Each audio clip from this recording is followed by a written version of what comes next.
Good morning, beautiful person. Here we go again. Happened to be laying in bed and had the realization that I wanted to speak and share what's on my mind. Daisy's late night thoughts.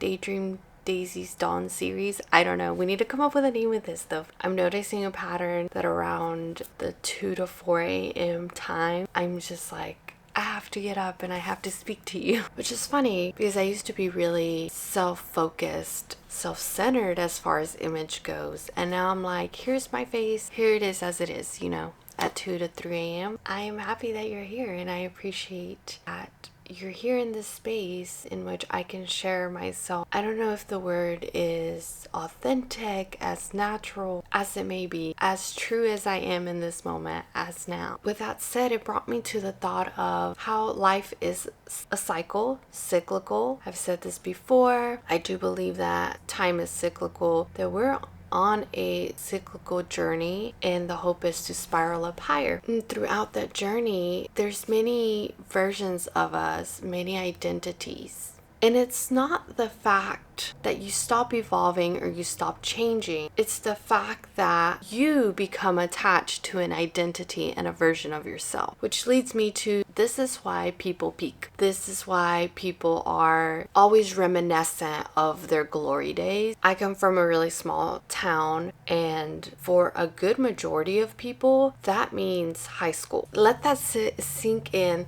that your adult version, your current version has attached so much of your identity to a former version of yourself that could even be your teenage self. You have attached yourself to a short period of time and have refused to evolve and move forward. That is making way for stagnation. Perhaps for feelings of unhappiness, feelings of my glory days are behind me. I'm here to tell you, no, your glory days are now. Your glory moment is now. Make the identity shift. I now understand what an identity shift is. I've seen content, titled with you're going into your new girl era, or your rich girl era, your exit your lazy girl era, or whatever that may be. And I've heard this concept mention of identity shifting. I had not fully grasped it until this moment. Understanding that I am not past me. I am not solely past me. Our past, of course, has molded us into being who we are in this very moment. Sit with that. The fact that you have not stopped evolving, you have not stopped growing, you have attached yourself to an identity, to an ideal that has stopped evolving. And therefore you feel like that was it for you. I want to encourage you. I want you to know that you have right now, you're watching this video right now, and you can reflect on why do you feel like you are not the best version of yourself in this moment? Was it perhaps that you let your own light dim? Did you let your own light dim because you felt like, you have shit to get done as an adult? You're part of society now and you have to pay for living expenses. Perhaps you feel this is the cards you have been dealt with, right? That is true. But now take your cards and see the opportunity within them. It is your choice on how you choose to view and each action you choose to take. And that action is either going to align you to the highest version of yourself, not just the highest version of yourself, but the highest version of this collective, for lack of a better word. You're propelling a collective into a direction of enlightenment, higher energy, higher frequencies, whatever you would like to refer it as. You have the opportunity right now. Your glory days haven't happened. You haven't peaked. You have so much potential. As long as you continue on embracing the fact that you are going through phases in life, which is basically like shedding a new skin. If anything, just think of yourself as a little reptile and you're going to shed your skin and you're going to let go of those past hindering thoughts and identities that you've created for yourself, that you've allowed into your space. Just shed them, let them go. As you're shedding in the rawest, purest self, acknowledge what you're feeling now and those feelings of wholeness, perhaps feelings of shame, perhaps feelings of there's still some sadness. That's where you need to focus. You're not that shame. Where did that shame come from? And how are you going to switch that? How are you going to change that from being a hindrance to propelling you into spiraling up, spiraling higher. The name of one of my favorite podcasts, by the way. If that's relevant. Yeah, so hi Gina, hi Sam, if you watch this, thank you for watching. I'm so honored. I love your content, but let's bring it back in. Just know that you have that. You have the ability to continuously shift, embrace new identities each and every day. You can also break free from identities as a whole. Personally, I'm not there, so I don't want to speak on something that I fully don't comprehend. I simply know that is an option. That might be the most enlightened, purest version of ourselves once we break free from all identities. If I ever find out, you best believe I'll share it with you. Now let's come up with a game plan on how we are going to move forward and embrace our now and make our now be what we dream of. You're going to set a vision for yourself. What does your idea of success look like right in this moment? You're also going to go back and visit baby you, younger you, and find the characteristics that you most admire about that person. What did you most love about yourself? What do you most love about yourself now? I'll share my examples. The first thing that comes to mind when I think what did I most love of past Daisy is my ambition, my unwillingness to settle, my voice. That is what I love the most, that I use my voice. What I love most about now Daisy is just going with the flow. When a moment arises, I don't ponder as much. That fluidity that I have gained over the years, I am very proud of. Sitting here recording these videos are a learning experience for me as well. I feel so blessed to be able to share these moments of vulnerability. I am very proud that I'm able to be this vulnerable and share it with you and believe in the kindness that you have to put out there and believe that I will just receive kindness. That makes me so happy and so proud. I am focusing on the fact that I know that there's kindness and warmth and love, that I know that you have that kindness, warmth, and love to give. You may not choose to give that, and that's okay. But I know you can. I know that I can receive that.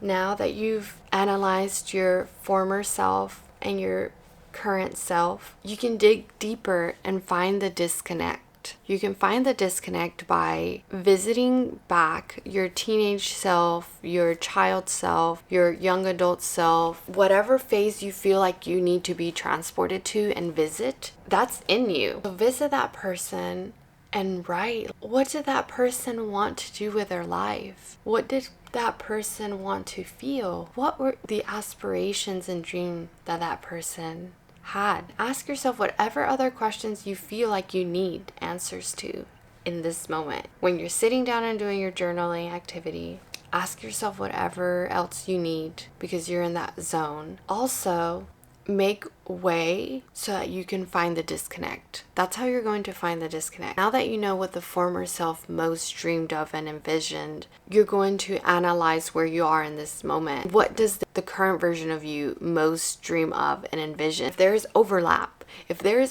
between the former you and the current you of what you most dreamed and inspire, that is part of your essence. That is part of something that you should be honoring. Find out the steps that you need so that you can honor that and create that link. As a result, it's like an equation, okay?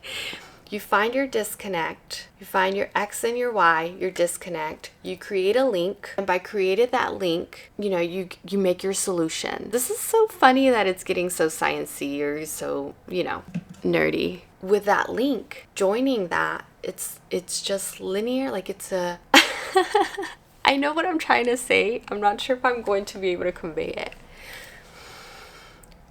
Okay, I know I can convey it, so let's bring it back. You've analyzed former you have analyzed current you have found the overlap and have found you at its core or at its essence. You have found part of your essence. You're now going to honor that essence by linking that disconnect. By doing that, you are healing, you're uniting the past you and the current you. In doing so, you're elevating the complete you. And that elevated version of you is what you're going to propel onto your next phase in life and into the next identity that you may need to have, or the next identity that you're currently cultivating. Those overlaps that elevated you is what you're moving forward with. The outliers may be worth visiting and exploring deeper. I will leave that up to you.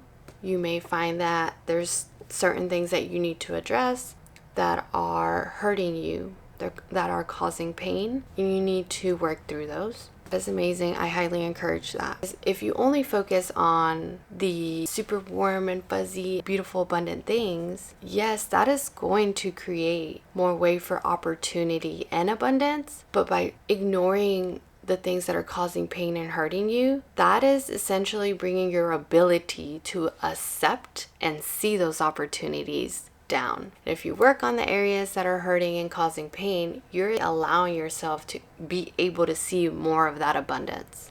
I don't know what else I could share with you, honestly. You know your girl can talk and I could ramble. I feel like just by doing that, you will achieve a lot. Honor the former version of yourself. Accept that identity does not have to be you. That identity is gone. That is a past you. Now, who are you now? Who do you want to be now? Who do you want to be tomorrow? Who do you want to be in 5 years?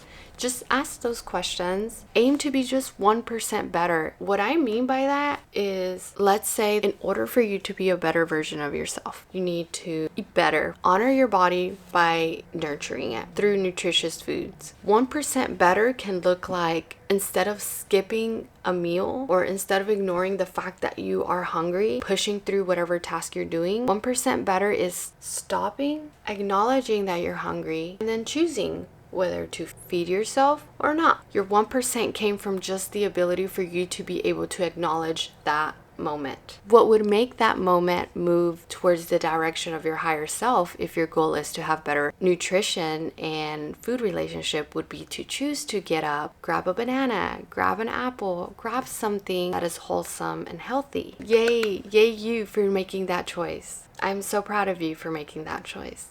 I am just as proud of you for having the acknowledgement, for taking the moment to stop and just acknowledging how you feel. That is 1% better. It does not have to be as complex or as deep as we make it sometimes, honestly. Strive for 1% better.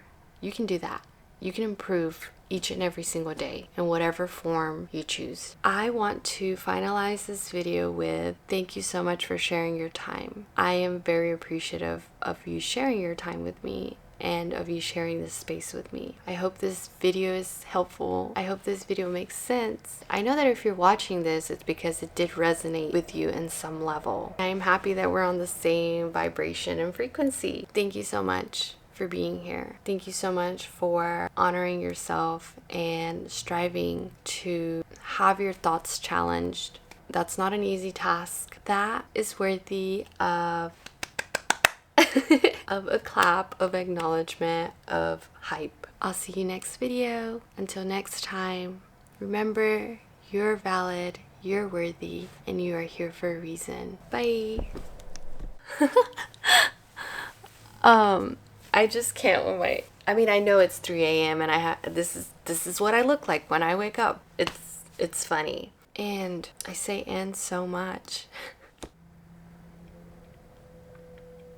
Acid reflux.